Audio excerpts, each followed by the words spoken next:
Other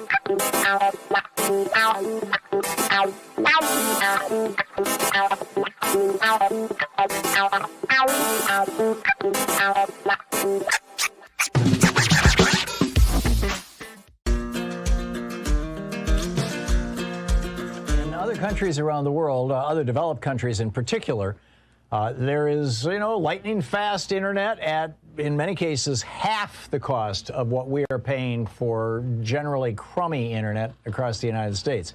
There's got to be a reason, right? Why is that? Well, Yosef Getachew is the Media and Democracy Program Director at Common Cause, commoncause.org.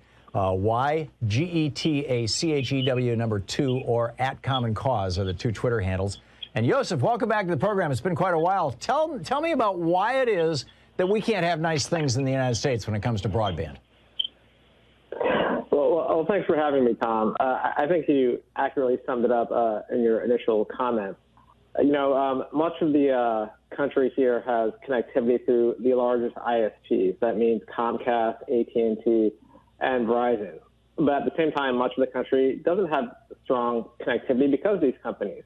The truth is that these companies are really trying to maintain their market power when it comes to providing connectivity. Most Americans only have one meaningful choice for connectivity. At the same time, prices are continuing to go up in astronomical ways. For the most part, most households aren't able to adopt broadband because affordability is the biggest barrier. So what we're seeing here is you have the largest ISPs who are providing connectivity, but at the same time failing to provide connectivity in areas that are not profitable for them, raising prices, providing substandard services, or just failing to invest in low-income areas and redlining neighborhoods where they don't feel like providing quality networks to. And they're getting away with all of this because they are lobbying Congress and policymakers in a number of ways to make sure that their market power is upheld. So over the years, we've had Congress try and pass reforms, not just to close the digital divide, but to actually hold providers accountable for providing high-speed networks, affordable networks, and quality networks. Yeah, if I'm... The challenge is that... I'm sorry. Go ahead. No. I thought you were finished. Finish your thought. My apologies. Yeah, the challenge here is that we've had ISPs spending millions of dollars lobbying these efforts and making sure that they don't actually see the light of day. Yeah, looking at this new report that you guys published over at Common Cause, Yosef, the 15 biggest, most influential internet service providers spent more than $234 million on lobbying and federal elections during the 116th Congress, an average of more than $320,000 a day. This is why in France, for example, you can get a gigabyte speed internet and, bundled with a cell phone for $50 a month. And here in the United States, you can get really crappy internet service for $70, $80 a month. These guys are just cleaning up. Doesn't this, what you're describing of kind of these deserts, internet deserts, places where the broadband is just, so dysfunctional, and particularly rural areas where they refuse to go. This is exactly what Franklin Roosevelt faced with the electric companies that didn't want to take electricity out to rural areas or deal with unprofitable low-income communities. It's exactly what Dwight Eisenhower confronted with telephone companies that didn't, or Ma Bell back in the day, that didn't want to pay to take telephone service into rural areas. And so, FDR created the Rural Electrification Administration, the REA. We paid for that with federal money. Eisenhower, I believe it was Eisenhower, it could have been Truman, created the Rural Telephony Administration, the RTA, to do the same thing. Is it time for us to say enough? We're going to do as a nation like Chattanooga did. The whole city just said, okay, that's it. We're going to provide city. The city is going to provide broadband, and everybody in Chattanooga has access to really high quality, really fast, lickety-split internet service at a very low cost. And they don't have a company like Verizon or Comcast literally spying on every interaction, which creates the need for VPNs and things so that you don't get spied on by your internet service provider. Yeah, so I think the important point to note here is that we've actually spent billions of dollars over the years trying to get connectivity out to the entire country. But the problem is those dollars haven't always been tied to accountability metrics, safeguards, and quality of service standards that we all need. You mentioned the Rural Electrification Act earlier. These are national missions that you're talking about that we haven't had in quite a while. We've always thrown money at this problem, but not in a way that's actually upended the market power that ISPs have and given folks competition, meaningful choices, safeguards when it comes to quality of service, safeguards when it comes to speed and affordability. And these are the things that we've been trying to get Congress to do. As you probably know and your listeners know, there's an infrastructure bill getting discussed in Congress right now, and broadband infrastructure is a critical part of those discussions. We at Common Cause have endorsed the Accessible Affordable Internet for All Act that was introduced by Whip Clyburn in the House and Senator Klobuchar in the Senate. And the idea behind this bill is not just to throw billions of dollars into deployment of networks, which it does, but to also include a lot of safeguards that we've been talking about. That means price transparency. So we actually know how much the service of a service, the price of a service costs. That means competition. So you have multiple providers in a service area, not just one provider. That means municipal networks. So if a company is refusing to invest in an area, you have the community on its own saying, okay, let's just do it and let's make sure we have the funding to do it and build out quality, affordable networks to our communities because no one else is doing it. And these are the kind of protections that we need that we haven't gotten in quite a while, and we have to tie the funding to those protections. Yeah. Not to mention actually getting strong authorities for our federal agencies over these networks. It seems to me like one of the core issues that we need to address is, for lack of a better way, I'm sure that there's some technical term for it, you probably know, but basically the pipes, as it were. I mean, back in the day when it was dial-up and the internet was, you know, AOL and CompuServe, the phone company did not have, and to this day does not have, the ability to listen in on your phone conversation and adjust your bill based on what you're doing, or block, you know, who you may call.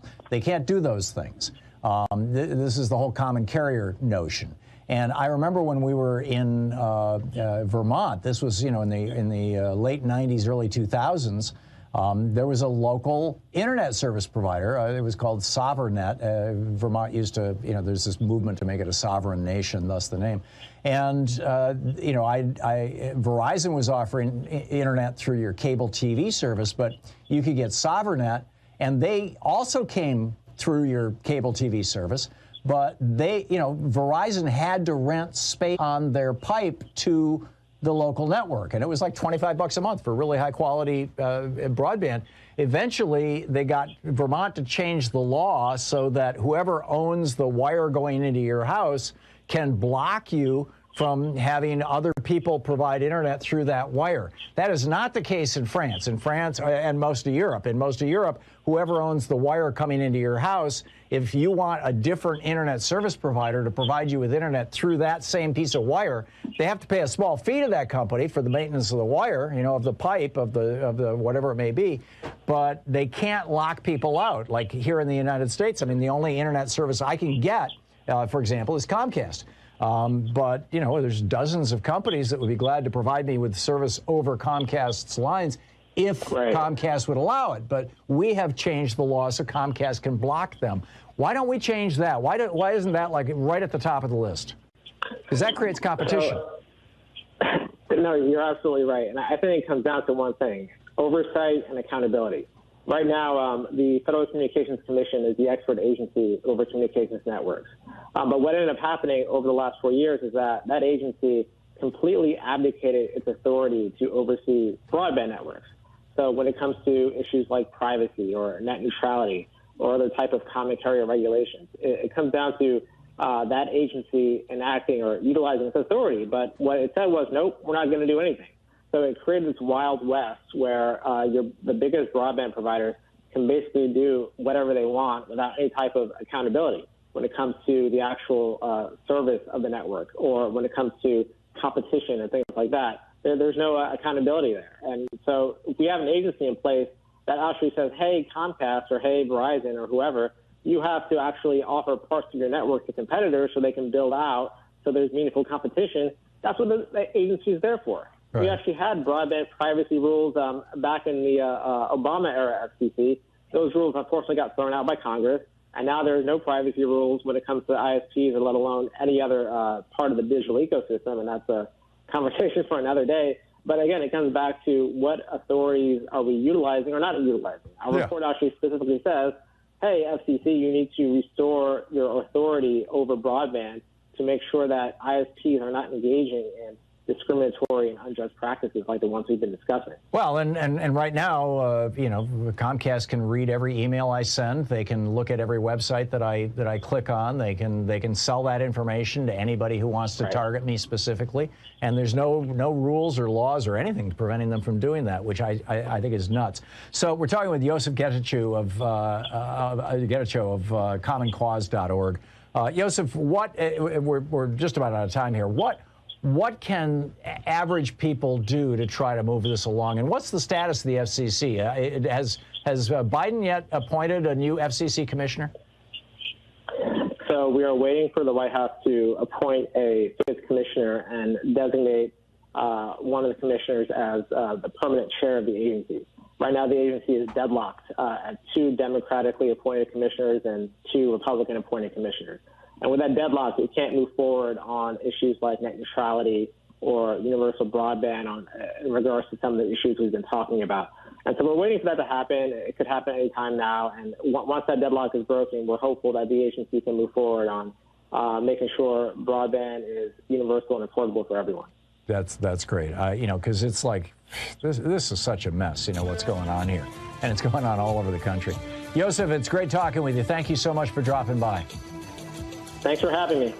My pleasure. Yosef Getachew, the website commoncause.org, and you know, they're doing God's work, as the old saying goes. In fact, their report says our political system is rigged in favor of hedge funds and wealthy shareholders. Telecom companies are limiting deployment, and on it goes from there.